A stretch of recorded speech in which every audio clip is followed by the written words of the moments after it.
सबको मेरा नमस्ते। मां सरस्वती की कृपा सब पर बनी रहे और उनसे आशीर्वाद लेकर के हम सीबीएसई कक्षा 10वीं परीक्षा हेतु उपयोगी हिंदी पाठ्य पुस्तक क्षितिज भाग 2 गद्य खंड लखनवी अंदाज को पढ़ने जा रहे हैं। इसे स्वर दिया है डॉक्टर गजानंद आर्य ने। लेखक का परिचय। लेखक का नाम यशपाल। जन्म सन 1903 फिरोजपुर छावनी में उनका जन्म हुआ था। मृत्यु 1976 में हुई। प्रारंभिक शिक्षा उन्होंने कांगड़ा में प्राप्त किया। उसके पश्चात बीए नेशनल कॉलेज लाहौर में से उन्होंने बीए की शिक्षा प्राप्त की, अर्थात विश्वविद्यालय की शिक्षा वहां से प्राप्त की। उनकी प्रमुख रचनाएं हैं, कुछ रचनाएं हम आपको यहां पर दे रहे हैं, जैसे ज्ञानदान, तर्क का तूफान, पिंजरे का उड़ान, फूलों का कुर्ता, ये कहानियां हैं। कुछ उपन्यास भी लिखे, झूठा सच, अमिता, दिव्या, दादा कामरेड। उनकी लेखन विशेषताओं में विभाजन की त्रासदी, जब भारत और पाकिस्तान का विभाजन हुआ था उस समय लोगों को जो परेशानियां हुई थी उसे कहते हैं विभाजन की त्रासदी। रूढ़ियों और आडंबरों का विरोध, समाज में जो भी रूढ़िवादिता और आडंबर है उसको उन्होंने अपने लेखन में लिखा है, उसका विरोध किया है। राजनैतिक और सामाजिक विषमताओं का विरोध, हमारे देश में जो राजनैतिक और सामाजिक विषमताएं हैं उसका भी उन्होंने अपने लेखन पर विरोध किया है। भाषा शैली सहज स्वाभाविक बोलचाल की भाषा है। चित्रात्मक वर्णन, जब वो वर्णन करते हैं तो ऐसा लगता है कि हमारे सामने में एक रेखा चित्र से खींच गई हो, और उनके पाठों में आप तत्सम शब्दों का प्रयोग देखेंगे। पाठ्य पुस्तक। यशपाल का जन्म सन 1903 में पंजाब के फिरोजपुर छावनी में हुआ। प्रारंभिक शिक्षा कांगड़ा में ग्रहण करने के बाद लाहौर के नेशनल कॉलेज में उन्होंने बीए किया।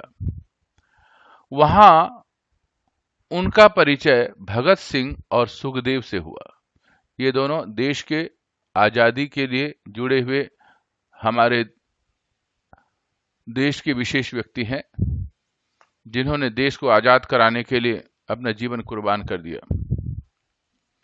स्वाधीनता संग्राम की क्रांतिकारी धारा से जुड़ाव के कारण वे जेल में गए। उनकी मृत्यु 1976 में हुई। यशपाल की रचनाओं में आम आदमी की सरोकारों की उपस्थिति है। वे यथार्थवादी शैली के विशिष्ट रचनाकार हैं। यथार्थवादी का मतलब होता है जीवन की वास्तविकताओं को और जीवन शैली को समझने वाले को कहते हैं यथार्थवादी शैली। देखिए इसमें लिखा हुआ है सामाजिक विषमता, राजनैतिक पाखंड, रूढ़ियों के खिलाफ उनकी रचनाएं प्रमुखते हैं। उनके कहानी संग्रहों में ज्ञानदान, तर्क का तूफान, पिंजरे का उड़ान, वादुलिया, फूलों का कुर्ता उल्लेखनीय है। उल्लेखनीय का मतलब मुख्य लिखा हुआ। उनका झूठा सच उपन्यास भारत के विभाजन की त्रासदी की मार्मिक दस्तावेज है। मार्मिक दस्तावेज का मतलब उस समय में जो पीड़ा हुई थी उसका उन्होंने वर्णन किया, वो साक्षात रूप में नजर आता है। अमिता, दिव्या, पार्टी कामरेड, दादा कामरेड, मेरी तेरी उसकी बात उनके अन्य प्रमुख उपन्यास हैं। भाषा की स्वाभाविकता और सजीवता उनके रचनागत विशेषता है। सजीवता का मतलब होता है जब हम भाषा को अध्ययन करते हैं तो उस समय ऐसा लगता है कि वो सारे शब्द तात्कालिक हमारी मनोभावनाओं को अभिव्यक्त करती हैं।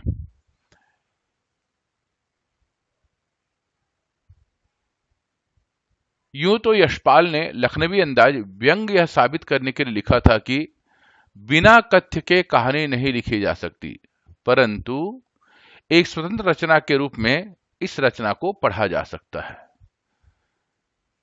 तो ये जो उन्होंने कहानी लिखी है, इस कहानी का मुख्य उद्देश्य व्यंग कर रहे हैं, वो कहानी के माध्यम से बता रहे हैं कुछ ऐसे भी लेखक हैं जिनकी रचनाओं में, जिनके लेखन में ऐसे तथ्य नहीं होते, व्यर्थ की बातें होती हैं, उनके ऊपर उन्होंने इस कहानी के माध्यम से व्यंग किया है। और वो चाहते हैं कि जो भी लेखन विधाएं हैं वो मार्मिक हो, समाज के देशपरक हो, सजीव हो, और उसमें सामाजिक और शोषित वर्गों का भी ध्यान रखना चाहिए। यशपाल उस पतनशील सामंती वर्ग पर कटाक्ष करते हैं जो वास्तविकता से बेखबर एक बनावटी जीवन शैली के आदी हैं। तो तत्कालीन सामंती वर्ग में जो परेशानियां थी, इस लेखन के माध्यम से, इस कहानी के माध्यम से बताते हैं। कहना ना होगा कि आज के समय में ऐसी ही परजीवी संस्कृति को देखा जा सकता है। परजीवी संस्कृति का मतलब ऐसी संस्कृति जो हमारी अपनी नहीं है, पर उसमें हम जी रहे हैं, इसीलिए उसे कहते हैं परजीवी संस्कृति। हम पाठ का अध्ययन करने जा रहे हैं और पाठ जो है, पाठक्रम है लखनवी अंदाज। मुफस्सिल की पैसेंजर ट्रेन चल पड़ने की उतावली में फूंकार भर रही थी। मुफस्सिल ये उर्दू का शब्द है, फारसी का। आप पूरे पाठ में उर्दू फारसी के शब्दों के, तत्सम शब्दों का अत्यधिक महत्व देखेंगे,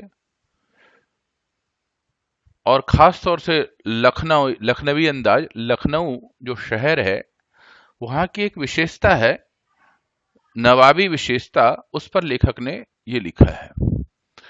मुफस्सिल का मतलब है नगर के केंद्र स्थल के आसपास जो स्थान था वहां से पैसेंजर ट्रेन चल पड़ती है, उतावली में फुकार भर रही थी, मतलब चलने को तैयार हो रही थी। आराम से सेकंड क्लास में जाने के लिए दाम अधिक लगते हैं। दूर तो जाना नहीं था, भीड़ से बचकर एकांत में नई कहानी के संबंध में सोच सकने और खिड़की से प्राकृतिक दृश्य देख सकने के लिए टिकट सेकंड क्लास का ही ले लिया। सेकंड क्लास का लेने का उनका दो मुख्य उद्देश्य था। एक तो पहला उद्देश्य ये जी कि प्राकृतिक दृश्य को बाहर देखना चाहते थे, दूसरा शांत होकर के नई कहानी वो मन में सोचना चाहते थे। क्योंकि सेकंड क्लास में भीड़ भाड़ नहीं थी, एकांत जगह मिल जाती, गाड़ी छूट रही थी। सेकंड क्लास के एक छोटे डिब्बे को खाली समझकर जरा दौड़कर उसमें चढ़ गए। अनुमान के प्रतिकूल डिब्बा निर्जन नहीं था। निर्जन का मतलब अकेलापन नहीं था, वहां पर और भी कोई व्यक्ति था। एक बर्थ पर लखनऊ की नवाबी नस्ल के, वहां का एक नवाबी प्रकृति का एक सफेद पोश का मतलब एक भद्र व्यक्ति, सज्जन आदमी, सज्जन बहुत सुविधा से पालथी मारे बैठे थे। बैठने का एक स्टाइल था, पालथी मार के बैठे थे। सामने दो ताजे चिकने खीरे तौलिए पर रखे थे। डिब्बे में हमारे सहसा कूद जाने से अचानक सज्जन की आंखों में एकांत चिंतन में विघ्न का असंतोष दिखाई दिया। तो लेखक लिखते हैं, जो नवाबी किस्म का व्यक्ति बैठा था उसको दूसरे का आना पसंद नहीं आया। सोचा हो सकता यह भी कहानी के लिए सूझ की चिंता में हो या खीरे जैसे अपदार्थ वस्तु का शौक करते देखे जाने के संकोच में हो।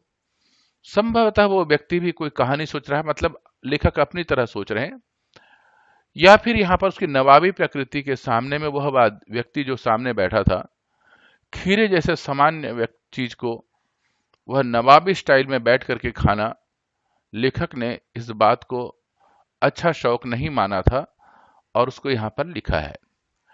नवाब ने संगति के लिए उत्साह नहीं दिखाया।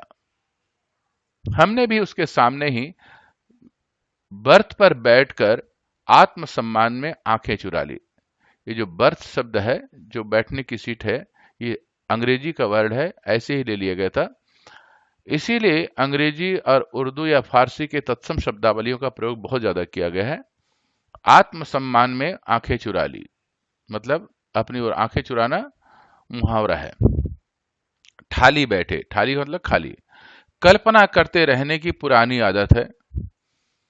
नवाब साहब की असुविधा और संकोच के कारण अनुमान करने लगे, संभव है नवाब साहब ने बिल्कुल अकेले यात्रा कर सकने के अनुमान में किफायत के विचार से सेकंड क्लास का टिकट खरीद लिया हो और गवारा ना हो कि शहर का कोई सफेद पोश उन्हें मंझले दर्जे का सफर करता देख ले। तो यहां पर किफायत शब्द है एक समझदारी के विचार से, किफायत समझदारी। तो वह व्यक्ति जो नवाब किस्म का था उसने भी ऐसे ही थोड़ा सा महंगा टिकट खरीद लिया हो। हम कनखियों से नवाब साहब की ओर देख रहे थे। कनखियों का मतलब थोड़ा सा नजर चुरा करके। नवाब साहब कुछ देर गाड़ी के खिड़की के बाहर की स्थिति पर गौर करते रहे, बाहर देखते रहे। ओह, नवाब साहब ने तो सहसा हमें संबोधन किया। आदाब अर्ज उर्दू में एक नमस्ते करने का तरीका है। जनाब, खीरे का शौक फरमाएंगे? ये उर्दू की शैली पर भाषा लिखी गई है। लेखक ने उन शब्दों को वैसे ही प्रयोग कर दिया ताकि हमें और छात्रों को यह आभास हो, पढ़ने वाले को आभास हो कि वहां की भाषा किस प्रकार की है, भाषा ज्ञान। नवाब साहब सहसा भाव परिवर्तन अच्छा नहीं लगा। नवाब साहब का भाव परिवर्तन अच्छा नहीं लगा, भांप लिया। आप शराफत का गुमान पहने हुए, मतलब गुमान का मतलब भ्रम रखने के लिए हमें भी मामूली लोगों की हरकत में लथेड़ देना चाहते हैं। लथेड़ देना मतलब लपेट लेना चाहते हैं। जवाब दिया, शुक्रिया, किबला शौक फरमाइए। श्रीमान जी, आप अपना शौक फरमाइए। ये वहां का तात्कालीन भाषा का प्रयोग किया गया है। नवाब साहब ने फिर एक पल खिड़की से बाहर देखकर गौर किया और दृढ़ निश्चय से खीरों के नीचे रखा तौलिया झाड़कर सामने बिछा लिया। सीट के नीचे से लोटा उठाकर दोनों खीरों को खिड़की के बाहर धोया और तौलिए से पोंछ लिया। ये स्टाइल था, नवाबी स्टाइल। जेब से चाकू निकाला, फिर दोनों खीरों के सिर काटे और गोद कर झाग निकाला। हमारी परंपरा में खीरे का अगला हिस्सा काट कर झाग निकाल लेते ताकि इसमें जो कड़वाहट है वो निकल जाए। तो नवाब साहब ने उसी परंपरा को निभाया। फिर खीरों को बहुत एहतियात से, एहतियात का मतलब था सावधानी पूर्वक, छील कर फांकों को करीने से तौलिए पर सजाते गए, तरीके से सजाते गए उसमें खाने के लिए। लखनऊ स्टेशन का खीरा बेचने वाले खीरे का इस्तेमाल का तरीका जानते हैं। ग्राहक के लिए जीरा मिला, नमक और पीसी हुई लाल मिर्च की पुड़िया भी हाजिर कर देते हैं। ये खीरा को टेस्ट बढ़ाने का एक तरीका है। नवाब साहब ने बहुत करीने से खीरे की फांकों पर जीरा मिला, नमक और लाल मिर्च की सुर्खी बुरक दी। सुर्खी का मतलब खूबसूरती, बुरक दी का मतलब छिड़क दिया। उनके प्रत्येक भाव भंगिमा जबड़ों के स्फुरण से स्पष्ट था। भाव भंगिमा का मतलब चेहरे के भाव, और जबड़ों का स्फुरण का मतलब होता है मुंह में जो आवाज, ध्वनि निकलती है। तो यहां पर चेहरे का में जो हल्का सा स्फुरण होता है, चमक होती है, उसके बारे में कहते हैं। उस प्रक्रिया में उनका मुख खीरे के रसास्वादन की कल्पना प्लावित हो रहा था। प्लावित का मतलब दिख रहा था। खीरे का रसास्वादन मतलब जब से खाने की वस्तु कुछ रखें तो कई बार मुंह में पानी आ जाता है, थोड़ा सा हमारे जबड़ा है उसका स्वाद मन ही मन लेने लग जाता है। इस बात को लेखक ने अपने शब्दों में वर्णन किया है। हम कनखियों से देखकर सोच रहे थे मियां रईस बनते हैं।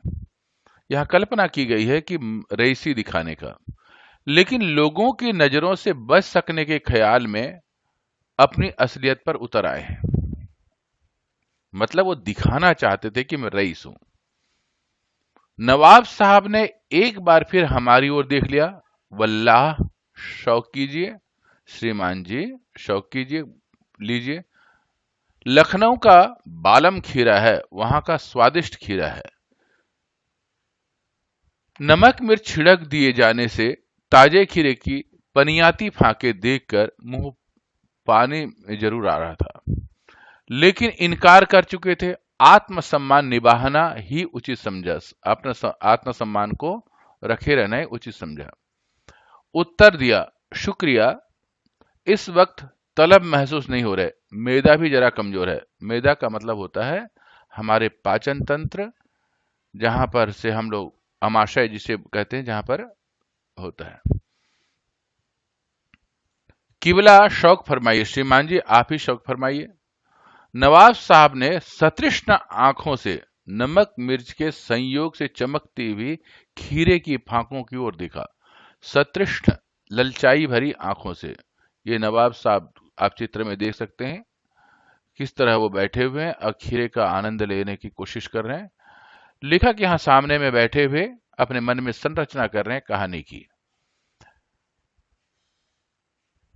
संयोग से चमकती खीरे की फांकों की ओर देखा।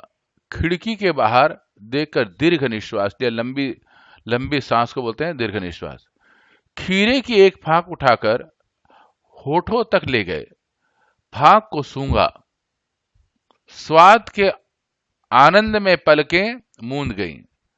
मुंह में पानी भर आए। पानी का घूंट गले से उतर गया। तब नवाब साहब ने फांक को खिड़की से बाहर छोड़ दिया।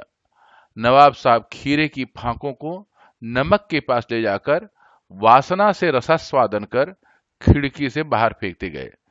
तो लेखक यहां लिख रहे हैं नवाब साहब ने क्या किया, खीरे को सूंघा और सूंघ करके फेंक दिया। अर्थात वो उनका भोजन था। नवाब का मतलब यह है, यहां पर नवाबी शैली वो दिखा रहे हैं। तो ये उनकी प्रवृत्ति है, अधिक खर्च करना और दिखावे की प्रवृत्ति। यहां पर भी वो दिखावा कर रहे थे कि हम नवाब लोग हैं, सामान्य चीज को नहीं खाते हैं, बस सूंघ करके फेंक देते हैं। तो यहां लिखा है वासना से रसास्वादन, ये सबसे महत्वपूर्ण शब्द है। हर व्यक्ति के अंदर एक वासना होती है और उसे उस रसा उसका आनंद लेते हैं। नवाब लोग भी यही करते हैं। तो खिड़की से बाहर फेंकते मतलब उसकी कोई कीमत नहीं समझते। नवाब साहब ने खीरे की सब फांकों को खिड़की के बाहर फेंककर तौलिए से हाथ होठ पोंछ लिए और गर्व से गुलाबी आंखों में हमारी ओर देखा, मानो कह रहे थे खानदानी रईसों का तरीका। ये तरीका बतला रहे थे रईस लोग किस तरीके से अपनाते हैं। नवाब साहब खीरे की तैयारी और इस्तेमाल से थक कर लेट गए। उन्हें तस्लीम, तस्लीम का मतलब होता है सम्मान, हमें तस्लीम में सिर खम, खम का मतलब होता है झुकाना, सिर खम कर लेना पड़ा, सिर झुकाना पड़ा। यह है खानदानी तहजीब, नफासत और नजाकत।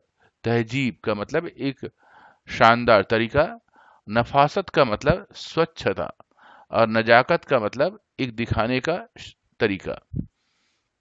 हम गौर कर रहे थे खीरा इस्तेमाल करके इस तरीके को खीरे की सुगंध और स्वाद की कल्पना से संतुष्ट होने का सूक्ष्म, नफीस और एब्स्ट्रैक्ट तरीका जरूर कहा जा सकता है। सूक्ष्म, एकदम छोटा से छोटा और गहरा तरीका।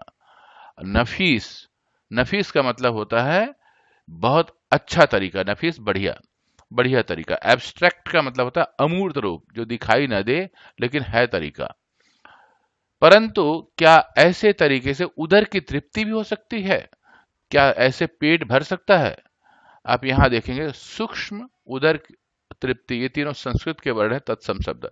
नफीस, एब्स्ट्रैक्ट, एब्स्ट्रैक्ट अंग्रेजी का है, नफीस उर्दू का है, फारसी का शब्द है। तो इस तरीके से लेखक ने तत्सम शब्दों का प्रयोग किया है।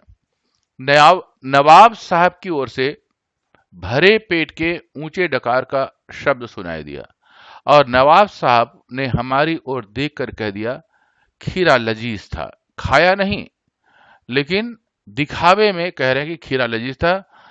लेकिन होता है शकील, नामुराद मेदे पर बोझ डाल देना होता है। शकील का मतलब है सुपाज्य। नामुराद मेदा, ये हमारा जो अमाशय है, जो भोजन को पचाने वाली प्रक्रिया है, उस पर जबरदस्ती बोझ नहीं डालना, ये हमारा काम है। ज्ञान चक्षु खुल गए, आंखें खुल गई, लेखक कहते हैं। पहचाना, ये एक नई कहानी का लेखक है। आजकल के लेखकों के विषय में यहाँ पर लेखक ने चर्चा की है और कहा कि मेरे आंखें खुल गई इस घटना, इस कहानी के माध्यम से, कि आजकल जो कहानी लिखी जाती है वो इसी तरीके की है। लोगों ने लिखा, एक बार पढ़ा और तात्कालिक घटना से लोग आवेष्टित हो गए और फिर वो कहानी गायब हो गई। खीरे का सुगंध और स्वाद की कल्पना से पेट झर जाने का डकार आ जाता है, तो फिर तो बिना विचार, घटना और पात्रों के लेखक की इच्छा मात्र से नई कहानी क्यों नहीं बन सकती। लेखक इस बात को कहना चाहता है कि आजकल लेखक किस प्रकार की कहानियां लिख रहे हैं और वो सामाजिक चिंता को सामने में रख रहे हैं। अगर आपको कठिन शब्द समझ में नहीं आता तो यहाँ पर शब्द संपदा देखो, मुफस्सिल, केंद्रस नगर के इर्द गिर्द के स्थान, किफायत, गुमान इत्यादि शब्दों का यहाँ पर दिया हुआ है। कोई भी शब्द समझ में ना आता क्योंकि उर्दू के बड़े कठिन और फारसी शब्द हैं।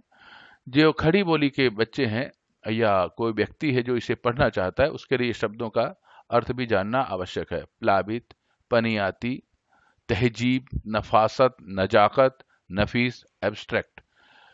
तो इन शब्दार्थों के माध्यम से आप पाठ में जहां समझ में ना आए देख सकते हैं। अब हम इस पाठ के प्रश्नोत्तर के विषय में चिंतन करने जा रहे हैं। प्रश्न अभ्यास।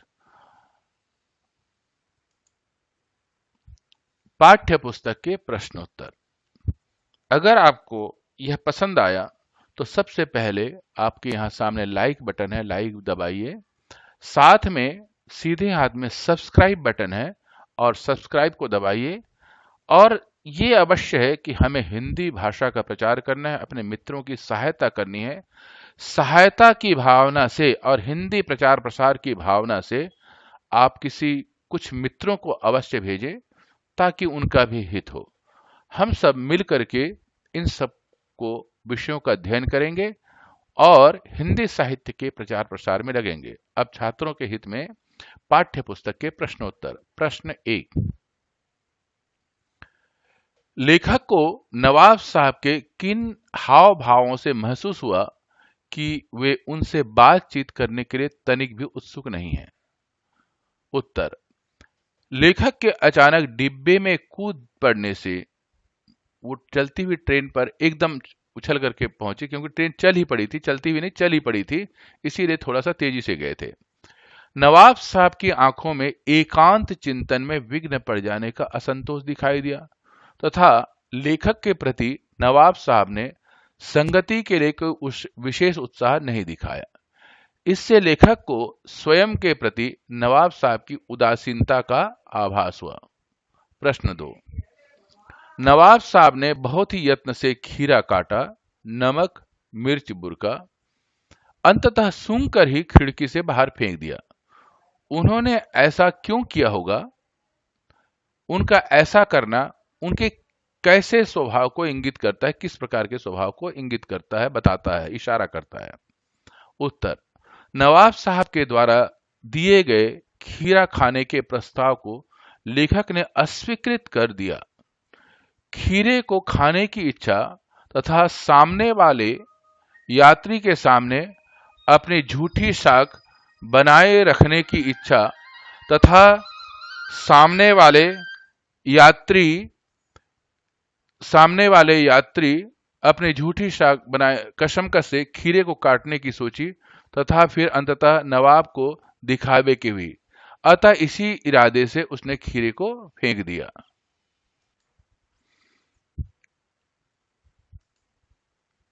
नवाब के इस स्वभाव से ऐसा लगता है कि वो दिखावे की जिंदगी जीते हैं। खुद को श्रेष्ठ सिद्ध करने के लिए वो कुछ भी कर सकते हैं। प्रश्न नंबर 3। बिना विचार, घटना और पात्रों के भी क्या कहानी लिखी जा सकती है? क्या कहानी लिखी जा सकती है? यशपाल के इस विचार से आप कहां तक सहमत हैं? अपने इस कथन के द्वारा लेखक ने नई कहानी के दौर में लेखकों पर व्यंग किया है। किसी भी कहानी की रचना उसके आवश्यक तत्वों, कथा वस्तु, घटना, पात्र आदि के संभव नहीं होती। आप इस बात का ध्यान रखें, ये पूरे पाठ का सारांश भी है। इससे पूरे कहानी का कथा वस्तु का मुख्य उद्देश्य आभास भी होता है। घटना तथा कथा वस्तु कहानी को आगे बढ़ाते हैं। पात्रों के संवाद कहे जाते हैं। ये कहानी के लिए आवश्यक तत्व हैं। प्रश्न 4, आप इस निबंध को क्या नाम देना चाहेंगे? उत्तर, इस कहानी का नाम झूठी शान भी रखा जा सकता है, या आपको कोई भी और भी नया शब्द दे सकते हैं। नवाबी शान वगैरह आप दे सकते हैं, जो आपको पसंद हो, क्योंकि नवाब ने अपनी झूठी शान शौकत को बरकरार रखने के लिए अपनी इच्छा को प्रकट किया है। प्रश्न 5, नवाब साहब द्वारा खीरा खाने की तैयारी करने का एक चित्र प्रस्तुत किया है। इस पूरी प्रक्रिया को अपने शब्दों में व्यक्त कीजिए। किन किन चीजों का रसास्वादन करने के लिए आप किस प्रकार की तैयारी करते हैं? उत्तर, सेकंड क्लास के एकांत डिब्बे में बैठे नवाब साहब खीरा खाने की इच्छा से 2 ताजे खीरा एक तौलिए पे रखे हुए हैं। पहले तो उन्होंने खीरे को खिड़की से बाहर निकालकर लोटे के पानी से धोया, फिर उसको तरीके से काटकर कली के माध्यम से उसे गोद कर कड़वा झाग निकाला। फिर खीरों को बहुत सावधानी से छिलकर फांकों पर बहुत ही कायदे से जीरा, नमक, मिर्च की सुर्खी बुरक दी। इसके बाद एक एक करके उन फांकों को उठाते गए और उन्हें सूंघ कर खिड़की से बाहर फेंकते गए। ख, हम हलवे का रसास्वादन करने के लिए भी उसे अच्छी तरह प्लेट में रखते हैं। उसके ऊपर काजू, किशमिश आदि डालकर उसकी सजावट करते हैं और उसे खाने के लिए परोसते हैं। आम के अचार का रसास्वादन करने के लिए भी हम उसे करीने से निकालकर उलट पुलट कर देखते हैं। फिर उसे खाने के लिए धीरे धीरे अपने मुंह से पास लाते हैं और उसे अच्छे खट्टे स्वाद का आस्वादन लेते हुए खाते हैं। यहाँ पर आप किसी भी आपके पसंदीदा भोज्य पदार्थ के बारे में लिख सकते हैं। यहाँ पर किसी भी 2 अपने हिसाब से लिख सकते हैं, जो आपकी अपनी संरचना होगी। प्रश्न 6, खीरे के संबंध में नवाब साहब के व्यवहार को उनकी सनक कहा जा सकता है। आपने नवाबों की और भी सनकों और शौक के बारे में पढ़ा सुना होगा। किसी एक के बारे में लिखिए, तो यहां पर लिखा जा सकता है। पाठ में प्रस्तुत खीरे का प्रसंग नवाब के द्वारा दिखावटी जिंदगी का पता चलता है। इससे उनके सनकी व्यक्तित्व का ज्ञान होता है। ऐसे कुछ और भी प्रसंग हैं। नवाब अपनी शान शौकत के लिए पैसे लुटाने से बाज नहीं आते, फिर चाहे उसे घर में पैसों की तंगी ही क्यों ना हो, पर वे बाहर पैसे खूब लुटाते हैं। नवाब नाच गानों का शौक भी रखते हैं। वे मुजरों पर खूब पैसा लुटाते हैं। अपनी झूठी समृद्धि को कायम रखने के लिए वे किसी से लड़ने के लिए बाज नहीं आते। प्रेमचंद के द्वारा रचित पर्दा उनका कहानी है। नवाबी शानो शौकत का उल्लेख है, जिसमें एक नवाब अपने घर की इज्जत कायम रखने के लिए पर्दे पर खर्च करता है, भले ही उसे खाने तथा कपड़े की कमी हो। आप इस कहानी को भी पढ़ सकते हैं ताकि और विशेष जानकारी मिल जाए। क्या सनक का कोई सकारात्मक रूप हो सकता है? यदि हाँ, तो ऐसी सनकों का उल्लेख कीजिए। सनक के 2 रूप होते हैं, एक सकारात्मक पक्ष, एक दूसरा नकारात्मक पक्ष। जब एक और नकारात्मक सनक की किसी भी व्यक्ति को समाज में हंसी का पात्र भी बना देता है, वहां पर सनक का सकारात्मक पक्ष उसे रातों रात प्रसिद्ध भी कर देता है।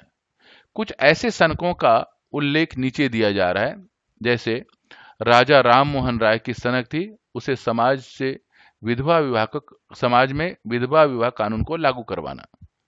देशभक्ति की सनक सुभाष चंद्र बोस तथा महात्मा गांधी को भी थी, जिससे उन्होंने देश को आजादी दिलाई। प्रश्न नंबर 8, कुछ यहां पर वाक्य दिए गए हैं, इनमें से क्रियापद छांटना है और उनके भेद भी लिखना है, सकर्मक है या अकर्मक है। एक सफेद पोश सज्जन बहुत सुविधा से पालथी मारकर बैठे थे। नवाब साहब ने संगति के लिए उत्साह नहीं दिखाया। ठाली बैठे कल्पना करते रहने की पुरानी आदत है। अकेले सफर का वक्त काटने के लिए खीरे खरीदने होंगे। दोनों खीरों के सिर काटे और उन्हें गोद कर झाग निकाला। नवाब साहब ने सतृष्ण आंखों से नमक मिर्च के संयोग से चमकती खीरे के फांकों की ओर देखा। नवाब साहब खीरे की तैयारी और इस्तेमाल से थक कर लेट गए। जेब से चाकू निकाला। देखिए यहां पर पहले में अकर्मक क्रिया है, फिर दिखाया सकर्मक क्रिया, आदत है सकर्मक है और खरीदे होंगे सकर्मक क्रिया। यहां पर सकर्मक क्रिया है, देखा सकर्मक है, लेट गए अकर्मक है, निकाला सकर्मक क्रिया है। तो आपने प्रश्नोत्तर का विषय चिंतन किया। अगर आपने सब्सक्राइब बटन नहीं दबाया है तो आप सबसे पहले सब्सक्राइब बटन दबाएं और लाइक करें। अगर आपको अन्य पाठों के विषय में समझना है तो सब्सक्राइब के ऊपर एक छोटा सा एरो की है, उसको क्लिक करेंगे तो उसको कहते हैं डिस्क्रिप्शन। वहां पर नीचे सारे डिस्क्रिप्शंस खुल जाएंगे। जिस भी पाठ को आप अध्ययन करना चाहते हैं, प्रश्नोत्तर का चिंतन करना चाहते हैं, तो आप उसे पढ़ें। और नीचे मेरा ईमेल आईडी भी दिया हुआ है। अगर आपको अन्य बातें पूछनी हो तो मेरे ईमेल में लिख सकते हैं, सुझाव भी दे सकते हैं। लेकिन जरूर ये ध्यान रखें, आपने सहायता की भावना से अपने मित्रों को अवश्य भेजना है। पूरे हम सभी मित्रों को, हिंदी प्रेमियों को इसको भेजें और हिंदी का प्रचार प्रसार भी हो और शिक्षा के प्रति सहायता भी हो। इन्हीं शब्दों के साथ सबको नमस्ते। मां सरस्वती की कृपा और आशीर्वाद बना रहे। धन्यवाद।